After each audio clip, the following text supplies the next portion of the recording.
જીવનનું ગૌરવ છે. માતા પિતા જેને આપણને જન્મ આપ્યો છે એ સંબંધનું ગૌરવ છે. એટલે પ્રથમ વાત પ્રમુખ સ્વામી મહારાજ કહેતા એમના વિશાળ અનુભવ પરથી હું એમને એક્ઝેક્ટ શબ્દો કોટ કરું છું. પોતે કહેતા કે તમે તમારા સંતાનોને અને પરિવારજનોને સંસ્કાર નહીં આપો તો એક દિવસ એવો આવશે કે તમારે સંપત્તિ અને સંતતિ બેય ખોવાનો વારો આવશે. એટલે નાનપણથી તમારા સંતાનોને એવા સંસ્કાર આપવા પડે કે પારિવારિક જીવન અને પારિવારિક મૂલ્ય છે એ જીવનમાં ખૂબ મહત્વનું છે. પૈસા, વેપાર, ધંધો, સામાજિક સંબંધો, હરવું ફરવું, મોજ શોખ એ જીવનનું એક અવિભાજ્ય અંગ છે. પણ પારિવારિક જીવન અને પારિવારિક મૂલ્ય એ તો આપણા જીવનનો પ્રાણ છે. જેમ આંગળી કપાય તો માણસ કદાચ મરે નહીં ને જીવી જાય. આપણે ઘણા બધાને જોયા છે ને એકાદ આંગળી ક્યાંક કપાઈ ગયો પણ વ્યક્તિ જીવતા હોય, પણ ગળું કપાય તો ન જીવી શકે. એમ આ અવિભાજ્ય અંગમાંથી એકાદ અંગ ઓછું વધતું હોય, તમારી પાસે એકાદ વેપાર ઓછો હોય, થોડું ધન ઓછું હોય તો પણ જીવન તો ચાલે છે. પણ તમે પારિવારિક મૂલ્યો સાથે પરિવારમાં સાથે ન રહી શક્યા તો એ જીવનની બહુ જ મોટી ખોટ છે. એ ગળું કપાયું કહેવાય. એટલે પ્રમુખ સ્વામી મહારાજ આ વાત કરતા કે જો તમે તમારા સંતાનોને સંસ્કાર નહીં આપો તો એક દિવસ એવો આવશે કે તમારે સંપત્તિ અને સંતતિ બેય ખોવાનો વારો આવશે. અમારા ગુરુ હરિ મહંત સ્વામી મહારાજ એક પુસ્તક નાનું લખ્યું છે, સત્સંગ દીક્ષા ગ્રંથ. 87 વર્ષની ઉંમરે સમગ્ર શાસ્ત્રના સાર રૂપે એમાં એક વાત એવી લખી છે કે દરેક વહુએ સાસુ સસરાને માતા પિતા જાણીને સેવા કરવી અને દરેક સાસુ સસરાએ એ પોતાના વહુને દીકરી જાણીને એને ઘરમાં રાખવી. આ સનાતન હિન્દુ સત્શાસ્ત્રનો અભિપ્રાય છે. એ જો આપણે થોડું સમજીએ, એ પ્રમાણે મારે રહેવું છે એવો એક નિર્ણય કરીએ, પરિવારમાં દરેક વ્યક્તિ નિર્ણય કરે તો પારિવારિક મૂલ્યો અને પારિવારિક સુખ અને પારિવારિક આનંદ એ આપણા જીવનમાં સચવાય છે. અમારે બીએપીએસ સ્વામિનારાયણ સંસ્થામાં અમે બાળ મંડળ, કિશોર મંડળ બધી પ્રવૃત્તિઓ ચલાવીએ છીએ. નાનપણથી આ સંસ્કાર આપીએ છીએ. બીએપીએસ સ્વામિનારાયણ સંસ્થામાં દરેક બાળક કે કિશોર કે યુવાન કોઈ પણ વ્યક્તિ રોજ સવારે પોતાના માતા પિતાને પગે લાગે છે. ક્રિયા તમને સામાન્ય દેખાય, ચરણ સ્પર્શ કરે છે. એ પંચાંગ પ્રણામ ન થઈ શકતા હોય તો, બાકી પંચાંગ પ્રણામ થઈ શકતા હોય તો પ્રથમ પંચાંગ પ્રણામ કરીને આંખ અને કપાળ માતા પિતાના ચરણે અડાડવું, એવો નિયમ અમે બીએપીએસ સંસ્થામાં તમામ બાળકો કિશોરોને આપીએ છીએ. એટલે નાના નાના બાળ બાલિકા, કિશોર કિશોરીઓ, યુવક યુવતીઓ દેશ પરદેશમાં, પછી ઇન્ડિયામાં હોય, અમેરિકામાં હોય, ઓસ્ટ્રેલિયામાં હોય, ગમે ત્યાં, પણ એ માતા પિતાને પગે લાગ્યા વગર ઘરની બહાર નીકળે નહીં. અહીંયા આપ સર્વે બેઠા છો, એને જો આ વાત યોગ્ય લાગે તો તમે પણ આ વાતની શરૂઆત તમારા પરિવારમાં કરી શકો છો. એનાથી પરિવારમાં વાતાવરણ એ સાત્વિકતા પકડશે. આ સામાન્ય દેખાતી ક્રિયાથી બે પેઢી વચ્ચેનું અંતર ઘણું ઘટી જશે. આ સામાન્ય દેખાતી ક્રિયાથી માતા પિતાને સંતાન પ્રત્યે આદર અને પ્રેમ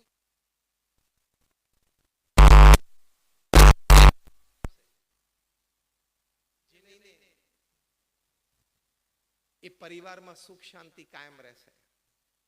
તો પ્રથમ અહીંયા આપ સર્વે બેઠા છો, આપ સર્વેને અનુરોધ છે. આ કોઈ એક સંપ્રદાયની વાત નથી. માતા પિતાને પગે લાગવું એ કોઈ સાંપ્રદાયિક વાત નથી. એ આપણા સનાતન હિન્દુ ધર્મના સંસ્કાર છે. તો આપ સર્વે આ કાર્યક્રમમાં આવ્યા છો તો તમને સર્વેને અનુરોધ છે કે તમે આજથી આ નિયમ લો કે માતા પિતાને રોજ પગે લાગવું. તમારા બંનેનું કેવું? પહેલા આંગળી ઊંચી કરો. Now I am asking the audience. If you feel okay, raise your hands. ઊંચો હાથ રાખો, બરોબર આમ પ્રોપર હાથ રાખો. અમે સંતો તમારી માટે અભિનંદન પાઠવીએ છીએ. તમારા ઘરમાં 3 મહિના અને મેક્સિમમ 6 months તમને આખું વાતાવરણમાં પલટ દેખાશે. એકબીજા પ્રત્યે આદર, પ્રેમ અને હૂંફ ખૂબ વધશે. અને તમે માતા પિતાનો ચરણ સ્પર્શ ના કરી શકો તો જીવનમાં ઘણા બધા મૂલ્યો કદાચ બીજા તમારા જીવનમાં હોય, સત્ય હોય, દયા હોય, અહિંસા હોય, સેવા હોય, એ બધા જેવા છે એવા શોભે નહીં. ગુણો સારા છે પણ જેવા છે એવા શોભે નહીં. એની સાથે સાથે બીજો અનુરોધ પણ છે કે ઓછામાં ઓછું એક ભોજન, પછી એ નાસ્તો હોય, બપોરનું ભોજન હોય, રાત્રિ ભોજન હોય, પણ એક ભોજન તો પરિવારે સાથે લેવું. એ પણ આપ સર્વેને અનુરોધ છે કે ટેક અ પ્લેજ. હાથ ઊંચો રાખીને હવે હું જેમ બોલું એમ બોલજો. આજથી હું નિયમ લઉં છું કે મારા માતા પિતાને રોજ પગે લાગીશ. કદાચ મારા માતા પિતાનો સ્વર્ગવાસ થઈ ગયો હોય તો એમના ફોટાને હું રોજ નમન ચરણ સ્પર્શ કરીશ. ચરણ સ્પર્શ અને રોજ પરિવાર સાથે એક ભોજન લેશું. Thank you. આનાથી તમારા પરિવારમાં દરેકને એકબીજા પ્રત્યે આદર અને પ્રેમ જન્મશે. અંગ્રેજીમાં એક કહેવત છે કે if you have won the whole world, but if you have lost your family, you will be tagged as a loser. તમે વેપાર ધંધો કરીને 100, 200, 500, 1000 કરોડ, 2000, 5000 કરોડનો ધંધો વિકસાવ્યો, પણ પરિવારમાં બધાને સંપત્તિ તમે સાથે ન રાખી શક્યા તો તમારી છાતી ઉપર જે ટેગ લાગશે ને વિનરનું નહીં લાગે, લૂઝરનું લાગશે. અને આપણે કોઈને આપણી છાતી ઉપર લૂઝરનું ટેગ લાગે કોઈને ગમશે નહીં. We must rethink. Life is not just money. Life is not just business. Life is not just, અત્યારના જમાનામાં શબ્દ વાપરો કે life is not just social media. Life is not just OTT. Life is not just Netflix. આટલું ખાલી જીવન નથી. જીવન તો આપણે સનાતન હિન્દુ ધર્મના મૂલ્ય પ્રમાણે જીવીએ એ છે. તમે નોકરી ધંધો વેપાર કરો, કરોડોનો અબજોની ક્યાં ના પાડીએ છીએ? સમાજનો વિકાસ થશે, તમારી જ્ઞાતિ જાતિનો વિકાસ થશે, દેશનો વિકાસ થશે, પણ મૂલ્યો ભૂલીને નહીં. જેમ તમે આખો દિવસ દોડધામ હોય, કોઈ દિવસ એવો હોય કે ભાઈ આખો દિવસ સવારથી દોડધામ હોય સાંજ સુધી, તો એ ખાવાનું કે પીવાનું ભૂલી જાઓ છો? હા, થોડું વહેલું મોડું થાય, 1 2 કલાક, પણ એની વ્યવસ્થા કરી લઈએ છીએ. જેમ ગમે તેટલા દિવસના દોડધામની વચ્ચે ખાવા પીવાનું કરી લઈએ છીએ, એમ જીવનની દોડધામ વચ્ચે પણ મૂલ્યો એ આપણા જીવનમાં રહેવા જોઈએ, એ જવા ન જોઈએ. એટલે સંતાનોને નાનપણથી આ સંસ્કાર આપવાના. 2007ની સાલમાં મેં BAPS સ્વામિનારાયણ સંસ્થાએ અમારો શતાબ્દી મહોત્સવ ઉજવેલો. બહુ ભવ્ય કાર્યક્રમ અમદાવાદમાં થયેલો. એ 5 દિવસના કાર્યક્રમમાં એક દિવસ અમારો યુવા દિન હતો. એમાં ઘણી બધી પ્રસ્તુતિ હતી. એમાંની એક પ્રસ્તુતિ એ હતી કે ત્યાં UK લંડનમાં BAPSના બાળ મંડળ અને કિશોર મંડળમાં ઉછરેલો એક યુવાન દીક્ષિત પટેલ, એને મંચ ઉપર પ્રસ્તુત કરવામાં આવ્યો અને એનો પરિચય આપવામાં આવ્યો. એમાં કહેવામાં આવ્યું કે આ દીક્ષિત પટેલ છે એ નાનપણથી BAPS સ્વામિનારાયણ સંસ્થામાં બાળ મંડળ, કિશોર મંડળની પ્રવૃત્તિમાં આવે છે. માતૃદેવો ભવ પિતૃદેવો ભવ એ સંસ્કાર શીખ્યો છે. બન્યું એવું કે નાનપણથી એને સંકલ્પ હતો કે મારે સિનેમેટોગ્રાફી ફોટોગ્રાફી અને ગ્રાફિક ડિઝાઇનનો કોર્સ કરવો છે. એના મનમાં એક સંકલ્પ હતો, અને એ પણ વિશ્વ પ્રસિદ્ધ ઇંગ્લેન્ડની યુનિવર્સિટી રેવેન્સબોર્ન યુનિવર્સિટીમાંથી.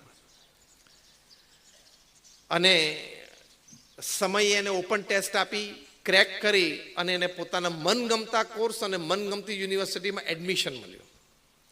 વિદ્યાર્થી અવસ્થામાં જીવનનો સૌથી મોટો આનંદ શું છે કે સ્કૂલિંગ પૂરું થાય પછી યુનિવર્સિટી કે કોલેજમાં મનગમતો કોર્સ અને મનગમતી યુનિવર્સિટીમાં એડમિશન મળે એ વિદ્યાર્થી માટે અને વિદ્યાર્થી અવસ્થામાં સૌથી મોટો આનંદ છે. એ આનંદ 2 દિવસ જ ટક્યો, કારણ કે ત્રીજા જ દિવસે એમની માતાને પક્ષઘાત એટલે પેરાલિસિસનો સ્ટ્રોક આવ્યો. એમાં કેળથી નીચેનો આખો ભાગ પેરાલિસિસ એટલે હલચલ ન થઈ શકે, સેન્સ પણ ના રહે. અનફોર્ચ્યુનેટલી માતા અને સંતાન 2 જણા જ ઘરમાં રહેતા હતા, ત્રીજી કોઈ વ્યક્તિ હતી નહીં, જે પણ સંજોગ કે કારણ હશે. એટલે he was being raised by a single mom. અને સામાન્ય મધ્યમ વર્ગ કરતા પણ સામાન્ય પરિવાર. અને લંડનમાં તો ફૂલ ટાઈમ નર્સ ઘરે રાખવા એ પોસાય જ નહીં, સારા પરિવારોને પોસાય નહીં, તો આ પરિવારને તો કેમ પોસાય? હવે શું કરવું? ત્યારે દીક્ષિત પટેલના મનમાં એ વિચાર આવ્યો કે નાનપણથી BAPS સ્વામિનારાયણ મંદિરમાં મેં સંતો પાસેથી અને અમારા કાર્યકર્તાઓ પાસેથી શ્રવણની વાત સાંભળી છે કે શ્રવણે માતા પિતાની સેવા કરી. એ વાત જે મેં સાંભળી છે એ શ્રવણ મારે આજે બનવાનું છે, આ સંસ્કાર. એને રેવેન્સબોર્ન યુનિવર્સિટીમાં મેલ મૂક્યો કે I forgo my admission. The reasons are very personal and my family. With this mail you can consider that I forgo my admission. એટલે આ મેલ તમને મળે તો તમે સમજી શકો છો કે મારું એડમિશન હું જતું કરું છું. તમે કોઈ પાછળ વિદ્યાર્થીને આપવું હોય તો એડમિશન આપી દેજો. રેવેન્સબોર્ન યુનિવર્સિટીમાં થયું કે આટલો સારો તેજસ્વી વિદ્યાર્થી, સંપર્ક કર્યો, કમ્યુનિકેશન કર્યું, ભાઈ તારે પ્રશ્ન શું છે, અમે કંઈ તને મદદરૂપ થઈ શકીએ યુનિવર્સિટી તરફથી? તો કે ના, બીજી તમે નહીં જ મદદરૂપ થઈ શકો, મારી માતાને પેરાલિસિસનો સ્ટ્રોક આવ્યો છે અને મારે ફૂલ ટાઈમ ઘરે એમને સાચવવા માટે, એમની સેવા કરવા માટે, એમને જમાડવા માટે રહેવું જ પડશે, કારણ કે ફેમિલીમાં બીજું કોઈ નથી. એટલે યુનિવર્સિટી પણ હેલ્પલેસ હતી. 2 વર્ષ આ દીક્ષિત પટેલે ઘરે રહીને માતાની સેવા કરી. આ આપણા ભારતના સનાતન હિન્દુ ધર્મના સંસ્કાર. એટલે પ્રમુખ સ્વામી મહારાજ આ વાત કરતા કે સંતાનોને સંસ્કાર નાનપણથી આપો. તમારા સંતાનો નાના હોય ત્યારે નાનપણમાં એને શ્રવણ, પ્રહલાદ, નચિકેતા, ધ્રુવની વાત કરો, તેના મનમાં આ બધા કેરેક્ટર બેસશે, એના સદગુણો બેસશે. તમે શ્રવણની વાત કરી હોય અને હૃદયમાં શ્રવણની વાત ઉતરી હોય તો એ મોટો થશે ત્યારે તમે ગરડા થયા હશો, તમને કંઈ પગ દુખતા હશે તાવમાં તો પગ દબાવશે, નહીં તો ગળું તો છે જ, એ દાબી દેશે. દીક્ષિતે 2 વર્ષ સેવા કરી. એમાં ઓનલાઈન ફિઝિયોથેરાપી કોર્સ પણ શીખ્યો, કારણ કે ફિઝિયોથેરાપી સાહેબને આપવાના પણ પૈસા ઘરમાં નહોતા. એમ કહીને એમની માતાની 2 વર્ષ સેવા કરી. 2 વર્ષે એમની માતાને કંઈક 70-80% સારું થયું. પછી પાછું એમણે ઈસ્ટ લંડન યુનિવર્સિટીમાં આ જ કોર્સમાં એડમિશન લઈને પોતાનું ગ્રેજ્યુએશન ચાલુ કર્યું. લંડનની ધરતી ઉપર આવા સંસ્કાર, ત્યાં બોર્ન એન્ડ રેઝ છોકરાઓને આવા સંસ્કાર, આવા તો હું તમને 1000 પ્રસંગ કહી શકું. એ તમારે તમારા સંતાનોને આપવાના. ખાલી એને સારી ઇંગ્લિશ મીડિયમ સ્કૂલમાં તમે એડમિશન અપાવી દીધું, દેટ્સ નોટ ઇનફ. તમે એને સારી વ્યવસ્થાને, કદાચ મકાનને, ગાડીને બધું સારું આપી દીધું, દેટ્સ નોટ ઇનફ. તમે એની માટે એક્સ્ટ્રા કરિક્યુલર એક્ટિવિટીઝમાં તમે ગૌરવ કે મારો દીકરો કરાટેના ક્લાસીસમાં જાય છે, મારો દીકરો સ્વિમિંગમાં જાય છે, મારો દીકરો જુડો શીખે છે, મારો દીકરી પેઇન્ટિંગ ક્લાસીસમાં જાય છે, કથક ડાન્સીસના ક્લાસીસમાં જાય છે. That's not enough. આ બધું ન કરવું એમ નથી કહેતો, એ બાળકના સર્વાંગી વિકાસ માટે જરૂરી છે. અને તમારા બાળકની જ્યાં આવડત હોશિયારી હોય એને વિકસાવી જ જોઈએ. પણ તમે એને માતા પિતા તરીકે રાત્રે બેસીને 15 મિનિટ 10 મિનિટ સાથે બેસીને આવી સારી વાતો કરો. પહેલા જો કે તમને આવડવી જોઈએ ને. હમણાં ટેસ્ટ લીધી હોય કે શ્રવણ કે પ્રહલાદ કે નચિકેતા કે ધ્રુવની એકાદ પ્રસંગ કહો તો તમારામાંથી કેટલાય નહીં આવડતી હોય. અને મધ્ય પૂર્વના દેશોના યુદ્ધની ઘણી બધી માહિતી હશે પાછી, પણ આ શ્રવણની વાત નહીં આવડતી હોય. તે પેલું યુદ્ધ ઘરમાં આવશે ને ત્યારે શ્રવણની વાત કામમાં આવશે, એટલે દેખે નહીં આવે.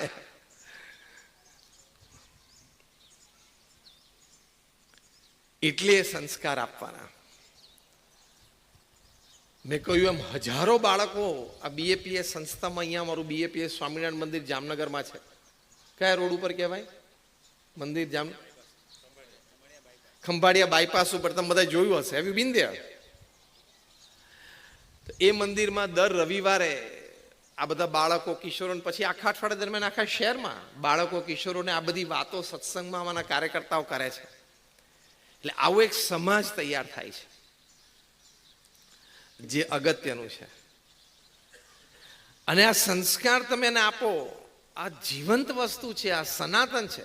1991માં અમે કલ્ચરલ ફેસ્ટિવલ ઓફ ઇન્ડિયા અમેરિકામાં કરેલો. 1 મહિનાનો 34 દિવસનો આમ તો મોટો ઉત્સવ હતો. આખું ભારત અમે અમેરિકામાં ખડું કરેલું, સેંકડો એકર જમીન ઉપર.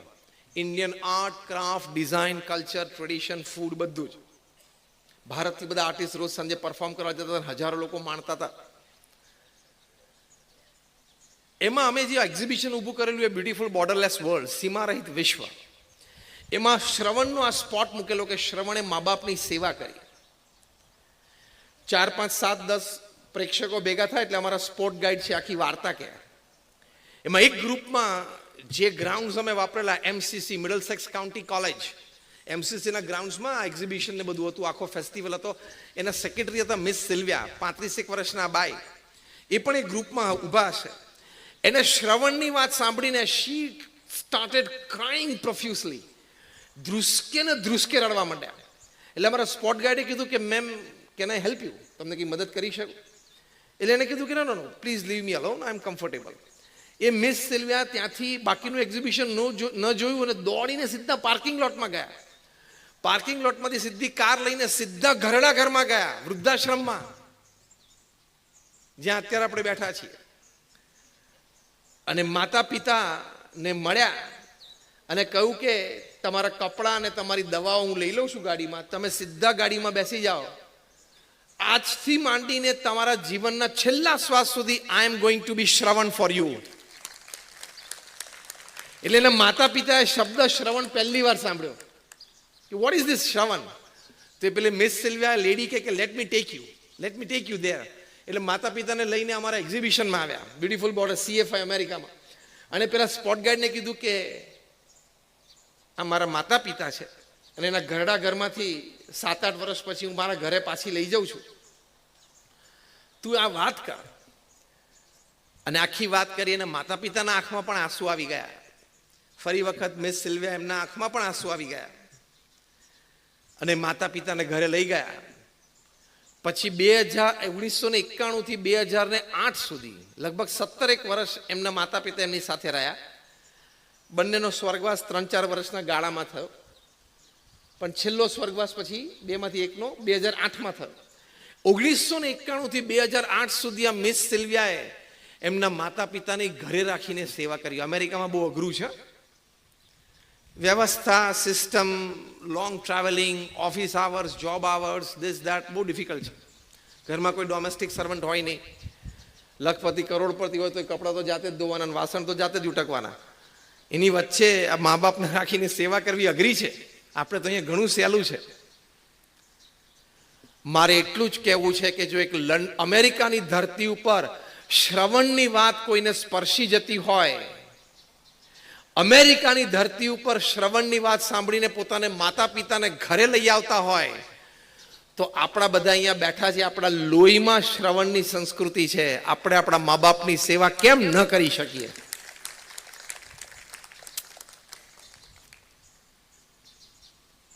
એમની સેવા કરવી, એમાંથી આશીર્વાદ પ્રાપ્ત થાય છે. કારણ કે માતૃદેવો ભવ પિતૃદેવો ભવ એવું લખેલું છે, એટલે દેવતુલ્ય છે. અનંત આશીર્વાદ પ્રાપ્ત થાય છે. અને આશીર્વાદ અથવા સંસ્કાર એ બંનેનું ચેપ્ટર થોડીક વાર માટે ભૂલી જઈએ. લેટ્સ ટોક ઓફ ડ્યુટી, ફરજની વાત કરીએ. આશીર્વાદ અને સંસ્કારની વાત પછી કરશું. ફરજની વાત જે મા બાપે આપણે નાના હતા ત્યારે આપણને ઉછેરીને મોટા કર્યા, આપણે નાના હતા ત્યારે ઘણી બધી તકલીફો એમને વેઠી હશે ને. નાનું બાળક બીમાર હોય અને રાત્રે રડે તો માતા પિતાને ઉજાગરો થતો હોય, ઘણી બધી તકલીફો થતી હોય. તો સંતાનના ઉછેર માટે મા બાપે આટલી બધી તકલીફ વેઠી છે. એ મા બાપ જ્યારે વૃદ્ધ થયા ત્યારે જો આપણે સામે તકલીફ વેઠીને એમની સેવા ન કરી શકીએ તો આપણે કૃતજ્ઞ કહેવાઈએ. કૃતજ્ઞ કહેવાય એટલે શું કે ઉપકાર ભૂલી ગયા. કૃતજ્ઞ એટલે ઉપકાર આપણે ભૂલી ગયા.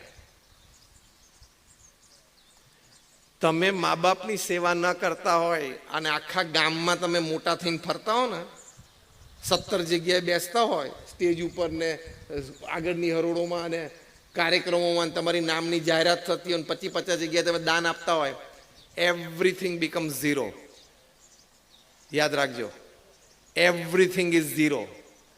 ગામમાં તો તમે 2-4 જગ્યાએ છાપામાં ફોટા આવે, દેટ ડઝન્ટ મીન. એટલે ફેમિલી વેલ્યુઝ અને ફેમિલી સિસ્ટમ એ ખૂબ જરૂરી છે. એની માટે એક સરસ સુંદર આયોજન પ્રમુખ સ્વામી મહારાજે આપ્યું છે. એને પોતે કહેતા ઘર સભા, કે અઠવાડિયામાં 2 વખત તમે બધા જ પરિવારજનો સાથે બેસો. આવું પ્રમુખ સ્વામી મહારાજ શીખવાડતા અને પોતે કહેતા કે ઘર સભાથી પરિવાર, સમાજ, દેશ અને વિશ્વમાં શાંતિ સ્થપાશે. આજે BAPS સ્વામિનારાયણ સંસ્થામાં લાખો પરિવારો દેશ પરદેશમાં ઘર સભા કરે છે. તો રાત્રિ ભોજન પછી પરિવારજનો બધા જે કે તમે 3, 4, 5, 6 જણા પરિવારમાં સાથે રહેતો હોય સાથે બેસો અડધો કલાક માટે. પ્રથમ 5 મિનિટ જે પણ ભગવાનના સ્વરૂપમાં આપણને શ્રદ્ધા હોય એનું નામ સ્મરણ કરો. પછી 10 મિનિટ આપણા ગ્રંથો, રામાયણ છે, મહાભારત છે, શ્રીમદ ભગવદ્ ગીતા છે, ભગવાન સ્વામિનારાયણનું વચનામૃત છે, તમે વાંચો અને વારાફરતી એક જણાએ વાંચવાનું. પછી 5 મિનિટ 10 મિનિટ એની પર ચર્ચા કરો કે કોને શું વાત ગમી. પછી ભગવાનની આરતી કરીને છૂટા પડો. પ્રમુખ સ્વામી મહારાજ આને ઘર સભા કહેતા. અમે ઘર સભા નામની પુસ્તિકા પ્રકાશિત કરી છે. એ પુસ્તિકામાં મને આનંદ થયો કે હમણાં પરિચયમાં કહેવામાં આવ્યું કે રોજ સાંજે અહીંયા સત્સંગની પણ વ્યવસ્થા છે. એટલે એ જ આ સત્સંગની વાત કરું છું, પણ એ દરેક ફેમિલી માટેની વાત છે. એ ઘર સભા પુસ્તિકામાં અમે પ્રસંગો મંગાવ્યા, જે તે વ્યક્તિની પછી અનુમતિ લઈને નામ ગામ સાથે પ્રસંગો છાપ્યા છે. એ અહીંયા અમારા બુક સ્ટોલમાં એ પુસ્તક પ્રાપ્ત થાય છે. કેટલા બધા પરિવારોમાં 2 પેઢી વચ્ચેના ઝઘડા મટી ગયા ઘર સભાથી. કેટલા પરિવારોમાં પતિ પત્ની વચ્ચે ડિવોર્સ સુધીની વાત પહોંચી ગયેલી, એટલે કે છૂટાછેડાની એ વાત અટકી ગઈ અને પરિવાર આજે સુખી છે, પતિ પત્ની સાથે રહે છે. કેટલાય પરિવારોમાં સંતાનો એનો અભ્યાસમાં જરા નબળા હતા, પણ આ હૂંફ, આ પ્રેમ, આ સાથે બેસવું, એમાંથી 50%, 45% અને 60%ના વિદ્યાર્થીઓ 80-90 સુધી પહોંચી ગયા હોય એવા સેંકડો પ્રસંગો છે. કેટલાય પરિવારોમાં 2 ભાઈઓ લગભગ સરખી ઉંમરના હોય, જોડિયા અથવા 2-3 વર્ષનો ડિફરન્સ હોય, બિઝનેસમાં સાથે જોડાયા હોય, ફેમિલીમાં ડિસ્પ્યુટ્સ રહેતા હોય, ડિસિઝન મેકિંગમાં ફ્રિક્શન રહેતું હોય, ઘર સભામાં સાથે બેઠા અને એકમેક થઈ ગયા. ઘરમાં 2 ભાઈઓ હોય ને લગ્ન થાય એટલે 2 વહુઓ ઘરમાં આવે એટલે ઘર્ષણ વધવાની શક્યતા પૂર્ણ છે. કારણ કે સમજી શકાય છે, એમાં કોઈનો વાંક નથી કહેતા, પણ માણસો છે, વિચારો છે, અભિગમો છે, વર્તન છે, કોઈને ગમ્યું ના ગમ્યું. પણ એ ઘટાડવા માટે અને નાબૂદ કરવા માટે આ ઘર સભા છે. તમે પ્રયોગ કરજો. આજે જે તમને વાત કરીને એનો તમે આ ઘર સભાનો અઠવાડિયે 2 વખત પ્રમુખ સ્વામી મહારાજ કહેતા, પણ અઠવાડિયે 1 વખત તમે શરૂ કરજો. નક્કી કરવાનો દિવસ, બુધવાર તો બુધવાર, ગુરુવાર તો ગુરુવાર, શનિવાર તો શનિવાર, જે પણ દિવસ તમને અનુકૂળ હોય. તમે 6 મહિના ટ્રાય કરજો ને તમને આમાંથી લાભ ન થાય, અહેસાસ, અનુભૂતિ ન થાય, તમે પાછા આપી દેજો. આ સંતો અહીંયા છે, આ અમારા પૂજ્ય અક્ષર તિલક સ્વામી છે, આ સમગ્ર જામનગર શહેરની તમામ સત્સંગ પ્રવૃત્તિઓ એ સંભાળે છે. તમે મંદિરે જાઓ તો એમને ખાસ મળજો. તો તમે એમને જઈને પાછી આપી દેજો કે તે દિવસે પેલા સ્વામી આવ્યા તેને ઘર સભાની વાત કરી, અમે 6 મહિનાથી કરી પણ કંઈ મજા નથી આવતી. પણ જેમ તમારી પ્રોડક્ટ ISO હોય ને, તમારી ઇન્ડસ્ટ્રીયલ પ્રોડક્ટ ISO હોય ને એની ક્રેડિટ બહુ હોય માર્કેટમાં. International standard organization, ISO product standard કહેવાય ને, એમાં મારી ઘર સભાની પણ ISO પ્રોડક્ટ છે. International spiritual organization ISO product છે. એ માર્કેટમાંથી પાછી નહીં પડે. કારણ કે પ્રમુખ સ્વામી મહારાજ જેમણે એમના જીવનકાળ દરમિયાન, અત્યારે આપણે એક સંસ્થામાં ઊભા છીએ, આવી નાની મોટી 1300 સંસ્થાઓ એકલા હાથે ઊભી કરી. He was a one man organization. એમનો અનુભવ છે ઘર સભાનો. એમના જીવનકાળ દરમિયાન એમને 3.5 લાખ ઘર, ઓફિસ, ફેક્ટરીમાં પધરામણીઓ કરી છે. એટલે 3.5 લાખ પરિવાર સાથે વ્યક્તિગત એના ઘરે જઈને સંવાદ કર્યો છે. એ વ્યક્તિ પ્રમુખ સ્વામી મહારાજ ઘર સભાની વાત કરે છે. This is not something that is he was sitting in an AC room and just a thoughts poured out and he just talked about it. એવું નહોતું કે આ AC રૂમમાં બેઠા હતા ને ખારો વિચાર આવી ગયો એટલે બોલી લીધું. It was all his experience. લોકો એમને વ્યક્તિગત, પારિવારિક, સામાજિક પ્રશ્નો લગતા એવા 7.5 લાખ પત્રોના પ્રમુખ સ્વામી મહારાજે વાંચીને લેખિત જવાબ આપ્યા છે. આ બધા આંકડા પોતાની ઉંમર 51 થી 95, હા, કારણ કે 51 વર્ષે ગુરુપદે આવ્યા. From his age of 51 to 95, જ્યારે આપણે રિટાયરમેન્ટના વિચારો શરૂ થાય ને 51, ત્યારે તો પ્રમુખ સ્વામી મહારાજે કરિયર ચાલુ કર્યું. અને આ બધા સ્ટેટિસ્ટિક્સ, 1300 સંસ્થાઓ, 7.5 લાખ પત્રો, 3.5 લાખ ઘરો, ઓફિસ, ફેક્ટરી, શોપમાં પધરામણીઓ, વાર્તાલાપ, દુનિયાના 60 દેશોમાં 18,000 ગામ અને શહેરોમાં વ્યક્તિગત ગયા. ફરવા માટે નહીં, જીવન ઉત્કર્ષ માટે, સમાજની સુખાકારી માટે, સંસ્કાર પ્રદાનની પ્રવૃત્તિ માટે. અમારા જેવા એમણે 1100 સંતોને દીક્ષા આપી. એમાંથી 900 થી પણ વધારે સંતો graduates, post graduates, chartered accountants, doctors ને એન્જિનિયર્સ છે. એમાંથી 150 જેટલા સંતો બોર્ન અમેરિકન અને બ્રિટિશ સિટીઝન છે. એમાંથી 50 થી પણ વધારે સંતો આઈવી લીગ જેવી કોલેજીસમાં ભણીને આવ્યા છે, એટલે Stanford, Harvard, Carnegie melon, Yale કે કિલોંગ. આ મેં તમને એટલા માટે કહ્યું કે તમને એમ ના લાગે કે નહીં ફાવ્યું, નહીં જામ્યું એટલે અહીંયા ગોઠવાઈ ગયા. ઘણી વખત લોકો જોવે ને ભગવા કપડે કે બિચારો બની જાય, પેલા બિચારા નહીં જામ્યું હોય, નહીં ફાવ્યું હોય, નહીં ગમ્યું હોય, બધું ફાવેલું જ હતું, જામેલું જ હતું. પ્રમુખ સ્વામી મહારાજ અને મહંત સ્વામી મહારાજનું અતિ પવિત્ર જીવન, જ્યાં આપણે બેઠા છીએ એની વાત કરું તો નિસ્વાર્થ સમાજ સેવા અને ભગવાન પ્રત્યેની શ્રદ્ધા ભક્તિ જોઈને અમે આવ્યા છીએ. We know why we are here, we know what we are supposed to do, and we are doing exactly that. એટલે બહુ જ અનુભવ પરથી અમે તમને આ વાત કરીએ છીએ. અને હજારો પરિવારમાં પ્રેક્ટિકલી આ વાત ઘર સભાની થઈ છે, તો એ પરિવારને એનો લાભ થયો છે. માટે તમે પણ એનો પ્રયત્ન કરજો. સ્વભાવનું ઘર્ષણ તો પરિવારમાં રહેવાનું જ. સ્વભાવનું ઘર્ષણ તો પરિવારમાં રહેવાનું. અને ઝઘડો કરીને જાકારો આપવો એ પશુ વૃત્તિ છે.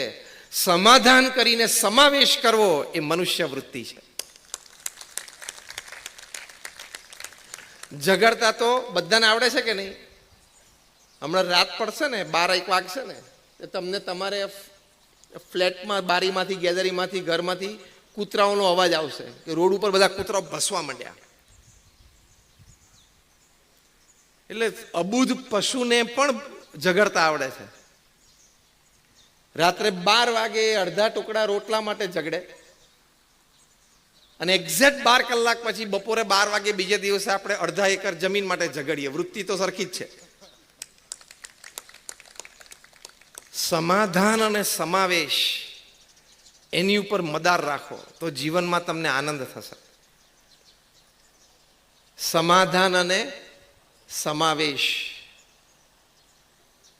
compromise and inclusion is the philosophy of life, is the way of life, and you cannot be supremely happy without the attitude of compromise and inclusion.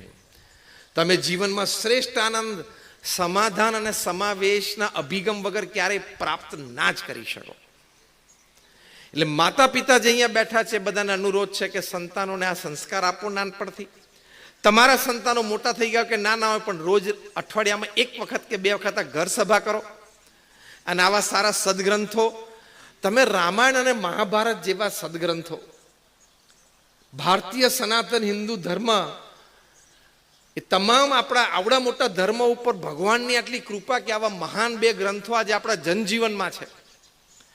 I challenge and guarantee for all of us sitting here today, તમે આજે રાત્રે સૂતા પહેલા તમારા જીવનનો કોઈ પણ પ્રસંગ લો, either side, સુખકારી પ્રસંગ હોય કે દુઃખકારી પ્રસંગ હોય, એ પ્રસંગ રામાયણ કે મહાભારતમાં ક્યાંક બન્યો જ હશે. તમે જોજો, બન્યો જ હોય. એટલી બધી વાસ્ટનેસ, એટલી બધી ડેપ્થ અને એટલી બધી હાઇટ આ બંને એપિક્સની છે. તરત તમે રિલેટ કરી શકો, મારા જીવનમાં પ્રસંગ બન્યો ને એ રામાયણમાં જો બન્યો છે, મારા જીવનમાં પ્રસંગ બન્યો મહાભારતમાં બન્યો છે. તરત તમે રિલેટ કરી શકશો, સીધું જ તમને સોલ્યુશન મળશે. કોઈ સોશિયલ કાઉન્સેલિંગ કરવાની જરૂર જ નથી. ટૂંકમાં ઘરમાં પ્રેક્ટિકલ, ઘરમાં ઝઘડો હોય તો તમને ઝઘડામાં અંગ્રેજીમાં એક કહેવત છે, if you know your role in the problem is half solved. કોઈ પણ પ્રશ્નમાં તમને તમારો રોલ શું છે ને એ ખબર હોય ને એક્ઝેક્ટલી, તો એ પ્રશ્નનું અડધું સમાધાન તો ત્યાં જ આવી ગયું છે. એમ ઘરમાં ઝઘડો હોય તો તમને રામાયણ ગ્રંથ વાંચ્યો હોય આ રીતે ઘર સભામાં બેસીને, તો તમને ખબર તો પડે કે આમાં મારો રોલ દશરથનો છે, કૈકેયીનો છે, રામનો છે, મંથરાનો છે. ખબર તો પડે કે આપણો રોલ કયો છે. That is half sold. Reflection છે. આવા મહાન ગ્રંથો છે, મિરર છે. તરત તમારી લાઈફ રાઈટ ટ્રેક ઉપર છે ને આ બંને ગ્રંથો બતાવી દેશે. અમે પ્રમુખ સ્વામી મહારાજનું વિસ્તૃત જીવન ચરિત્ર તૈયાર કર્યું છે, 11 ભાગ પ્રકાશિત થયા છે. તમે વાંચો એટલે તમારી લાઈફનું સીધું જ મિરર, કે હું સાચા ટ્રેક ઉપર છું કે ખોટા ટ્રેક ઉપર છું, કે થોડો સાઇડવેઝ જતો રહ્યો, એ તરત ખબર પડી જાય. એટલે આવા મહાન સદગ્રંથો વાંચવાના. તમારામાંથી અત્યારે પૂછ્યું કે જેના ઘરે રામાયણ, મહાભારત અને ભગવદ્ ગીતા આંગળી ઊંચી કરો તો આપણે નથી કરાવી, બહુ અઘરું પડશે, કારણ કે તમારે ઘણાને ખોટું બોલવું પડશે જાહેરમાં. ઓટીટી પ્લેટફોર્મ કે નેટફ્લિક્સનું એક સબસ્ક્રિપ્શન ઓછું ભરશો ને તો ચાલશે, પણ આ ગ્રંથ ઘરમાં રાખજો. આ ગ્રંથનું એક પાનું કે બે પાનું રોજ વાંચજો. See I am a man of science અને મેન ઓફ રિલિજન બોથ. તમે એમ ના કહેતા કે હું અંધશ્રદ્ધાથી વાત કરું છું. હું દુનિયાના 45 દેશોમાં ફરેલો છું. 31 વર્ષથી આવી 15,000થી વધારે સભાઓમાં હું બોલ્યો છું. BAPS સ્વામિનારાયણ સંસ્થાના સંસ્કારો છે. અને આજથી 34 વર્ષ પહેલા મેં મારું એન્જિનિયરિંગ પૂરું કર્યું છે. 34 years back, 1991માં I finish my engineering from a government college. તે દિવસે ગુજરાતમાં એક પણ પ્રાઇવેટ કોલેજ નથી. એટલે મને વિજ્ઞાન શું છે ખબર છે, મોડર્ન ટાઈમ્સ શું છે ખબર છે, અને આપણો ભવ્ય વારસો શું છે એ પણ ખબર છે. કોમ્બિનેશનથી તમને બોલું છું કે આ તમે પ્રયોગ કરો ઘરે તો બધાનો સમ સુરતભાવ અને એકતા વધશે. પ્રમુખ સ્વામી મહારાજને એક છેલ્લો પ્રસંગ એને પૂરું કરવું. જે કહ્યું ને કે વાત્સલ્ય ધામનો આપણો એક અભિગમ એ પણ છે કે લોકોને આ જોઈને, જાણીને, સમજીને જો પાછા વળે અને એક વિચાર આવે કે ના ના, મા બાપની સેવા ઘરમાં કરવી છે, તો આપણે રાજી છીએ. આ સંકુલમાં 5-15 રૂમ ખાલી પડે ને એમાં આયોજકો રાજી છે. એમ રાઈટ રોંગ? આ સંકુલમાં 5-15 રૂમ ખાલી હોય તો આયોજકો રાજી જ છે. એનો મતલબ કે લોકોને જરૂર નથી ને લોકો એના ઘરે મા બાપને સારી રીતે સાચવી શકે છે. પ્રમુખ સ્વામી મહારાજને 1996 કે મે બી લાઈક 94, એમાં પ્રમુખ સ્વામી મહારાજને ન્યુયોર્ક એરપોર્ટ ઉપર એક પત્રકારે પૂછેલું કે સમાજમાંથી ઘરડા ઘર વૃદ્ધાશ્રમ કાઢી નાખવા હોય તો એક લાઈનમાં એનો ઉત્તર શું છે. Without the slightest hesitation, a seconds delay, Pramukh Swami Maharaj spontaneous પોતાના અનુભવ અને આધ્યાત્મિક શાણપણમાંથી બોલેલા કે તમે સમાજમાંથી ચાઇલ્ડ કેર સેન્ટર્સ કાઢી નાખો એટલે વૃદ્ધાશ્રમ એની જાતે નીકળી જશે. સમાજમાંથી તમે ચાઇલ્ડ કેર સેન્ટર્સ, આપણે તો અહીંયા ઓછા છે, અમેરિકામાં તો બધા ગલીએ ગલીએ છે. કારણ કે બાળકો નાના હતા ત્યારે માતા પિતાનો સીધો સહવાસ, હૂંફ, પ્રેમ ન મળ્યા એટલે એને બોન્ડિંગ જ ના થયું. માતા પિતા અને સંતાન વચ્ચે જે બોન્ડિંગ થવું જોઈએ જ ના થયું. એટલે એને ટાઈમ ના આપી શક્યા. તો મોટા થઈને બાળકોએ they paid you back in your own coins. તમે જો તમારા માતા પિતાને વૃદ્ધાશ્રમમાં મૂકવા હોય અથવા તો મૂકવાની તૈયારીમાં હોય તો એ જ રૂમની ડુપ્લિકેટ ચાવી રાખજો ખિસ્સામાં, 25 વર્ષ પછી કામમાં લાગશે. કારણ કે તમારા સંતાનો નાના છે અને સંસ્કાર પડી ગયા કે અચ્છા માતા પિતા વૃદ્ધ થાય એટલે આપણી ગેલેરીમાંથી જે પેલું વાત્સલ્ય ધામ દેખાય છે ને ત્યાં એને મૂકી આવવાના છે. એ સંસ્કાર પડી ગયા. How you treat your parents, you will be treated in the same way. કુદરતનો અને કર્મનો ક્રમ છે. તમે તમારા વૃદ્ધ માતા પિતાને જે ટ્રીટમેન્ટ આપી છે ને ઘરે, એ જ ટ્રીટમેન્ટ તમને મળશે. વહુ તરીકે સાસુ સસરા થરા વધારે વૃદ્ધ હોય, અશક્ત બીમાર હોય, જો થાળી પછાડી એ રણકાર 25 વર્ષ પછી સાંભળવો જ પડશે. યાદ રાખજો, ક્રમ છે, કુદરતનો ક્રમ છે, કર્મનો ક્રમ છે જ. એક છેલ્લો પ્રસંગ યાદ આવે છે કે પૂરું કરું. એકવાર એક સારી પ્રતિષ્ઠિત ધનાઢ્ય વ્યક્તિએ છાપામાં જાહેરાત આપી. બહુ સાંભળજો, I will and my talk with this. એક ધનાઢ્ય વ્યક્તિએ છાપામાં જાહેરાત આપી કે અમારું ઘરનું પેટ કૂતરું એ જરા ભાગી ગયું છે, ક્યાંક ખોવાઈ ગયું છે. તો આ એનો ફોટો છે અને જેને પણ જોવામાં આવે ગલીમાં શેરીમાં ગમે ત્યાં તો જરા તાત્કાલિક આ નંબર ઉપર ફોન કરજો. છાપામાં જાહેરાત સવારે ઘણા બધા વાંચી હશે. એમાંથી એક વ્યક્તિએ ફોન કર્યો કે ભાઈ તમારું કૂતરું અમારે ત્યાં આવી ગયું છે, અમે ફોટો જોયો તો એ જ છે, એ તમે આવીને લઈ જઈ શકો છો. એટલે પેલા ધનાઢ્યએ પૂછ્યું કે ઓહો બહુ સારું કર્યું તમે, અને નીચે રિવોર્ડ લખેલો કે આટલો અમે રિવોર્ડ આપશું. એમ કે તમે ક્યાંથી બોલો છો ને અમે ક્યાં આવીએ લેવા માટે? એટલે પેલા ભાઈએ કીધું કે હું વૃદ્ધાશ્રમ છે એની એડમિનિસ્ટ્રેટિવ ઓફિસમાંથી બોલું છું, અને તમારું કૂતરું ઘરેથી ભાગીને તમારી માતાને તમે અઠવાડિયા પહેલા અહીંયા મૂકી આવેલા એની પાસે આવી ગયું છે. ખબર પડી? Did you catch the essence of this? એક કૂતરાને પણ ઘરના સભ્ય પ્રત્યે આટલી લાગણી હોય, સંતાન તરીકે તમને ના હોય ને તો ધિક્કાર છે. અને પેલા ધનાઢ્યને તરત અંતરદ્રષ્ટિ થઈ. વૃદ્ધાશ્રમમાં જઈ માતા અને કૂતરું, કારણ કે એકલું કૂતરું પછી લેવા ના જવાય ને, એવી જગ્યાએ પહોંચી ગયું હતું કે ત્યાં કૂતરાને પાછું લેવા જાય તો વધારે આબરૂ જાય હતું. જોકે મૂકવા ગયા ત્યારે બધી જતી જ રહેલી, વૃદ્ધ માતાને મૂકવા ગયેલા ત્યારે બધી આબરૂ જતી જ રહેલી. ઘરની રોલ્સ રોયસની, મર્સિડીઝની, 5 બેડરૂમ હોલ કિચનના ફ્લેટની, 200 કરોડના ટર્નઓવરના બિઝનેસની બધી આબરૂ તો તે દિવસે જ જતી રહી હતી, જે દિવસે તમે તમારા મા બાપનું રજીસ્ટ્રેશન કરાવ્યું તે દિવસે. પણ છતાં એમ થયું કે હવે કૂતરું લેવા જઈએ તો પપ્પા લઈ આવ્યા. ઇન શોર્ટ, સંસ્કાર માતા પિતાની સેવાના એ પરિવારમાં દ્રઢ કરાવજો.